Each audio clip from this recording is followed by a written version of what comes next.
మన రాష్ట్రంలో వరి పంట ప్రధానమైన ఆహార పంట.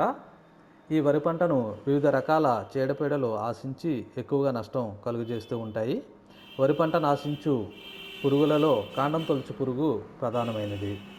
వీటి వలన పంటకు 30% వరకు నష్టం జరుగుతుంది. కాండం తొలుచు పురుగులు 5 రకాలు ఉంటాయి.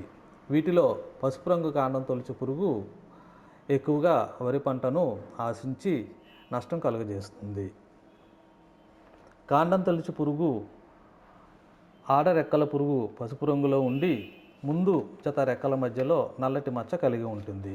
ఇది కందిగింజ పరిమాణంలో ఉండి గ్రుడ్ల సముదాయాలను ఆకు చివరి భాగాన పెడుతుంది. గ్రుడ్ల నుండి వెలువడిన లార్వాలు వాటి నోటి నుండి వెలువడే తీగ లాంటి లాలాజలం సహాయంతో కాండం క్రిందకు వేలాడి నీటి ఉపరితలం వద్ద వరి కాండంకు రంధ్రాలు చేసి లోపలికి ప్రవేశిస్తాయి.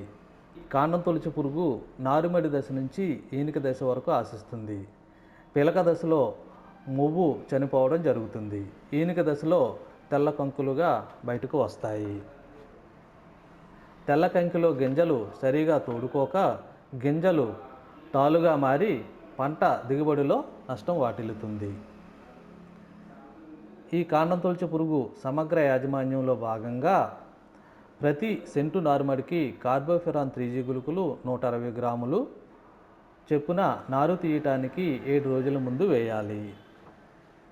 నాట్లు వేసే ముందు నారు కొనలను త్రుంచి నాటినట్లయితే ఆకు చివరన ఉండే గ్రుడ్లు సముదాయాలు నాశనం అవుతాయి.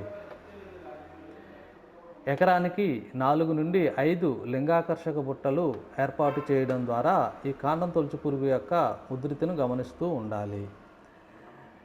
ఎకరానికి 8 నుంచి 10 లింగాకర్షక బుట్టలు ఏర్పాటు చేయడం ద్వారా మగరెక్కల పురుగులను ఆకర్షించి ఆడ మరియు మగ పురుగుల మధ్య సంపర్కాన్ని నిరోధించి వీటి ఉధృతిని కొంతవరకు తగ్గించవచ్చు. ఈ పురుగు నారుమడిలో ఆర్థిక నష్ట సహన పరిమితి అనగా చదరపు మీటరుకు 1 గ్రుడ్ల సముదాయము లేదా 1 ఆడరెక్కల పురుగు. అదే పిలక దశలో అయితే 5% చనిపోయిన మొవ్వులు లేదా చదరపు మీటరుకు 1 తల్లి పురుగు లేదా 1 గ్రుడ్ల సముదాయము ఉన్నప్పుడు సస్యరక్షణ చర్యలు చేపట్టాలి. పిలక దశలో అయితే క్లోరిఫైరిఫాస్ 2.5 మిల్లీలీటర్లు, ఎసిఫేట్ 1.5 గ్రాములు లేదా కార్టాఫ్ హైడ్రోక్లోరైడ్ 2 గ్రాములు లేదా క్లోరాంట్రానిలిప్రోల్ 0.3 మిల్లీలీటర్లు లీటర్ నీటికి కలిపి పిచికారీ చేయాలి. చిరుపొట్ట దశలో ఎకరానికి కార్బోఫెరాన్ 3G గుళికలు 10 కేజీలు లేదా కార్టాఫ్ హైడ్రోక్లోరైడ్ 4G గుళికలు 8 కిలోలు లేదా క్లోరాంట్రానిలిప్రోల్ గుళికలు 4 కిలోల చొప్పున వాడాలి.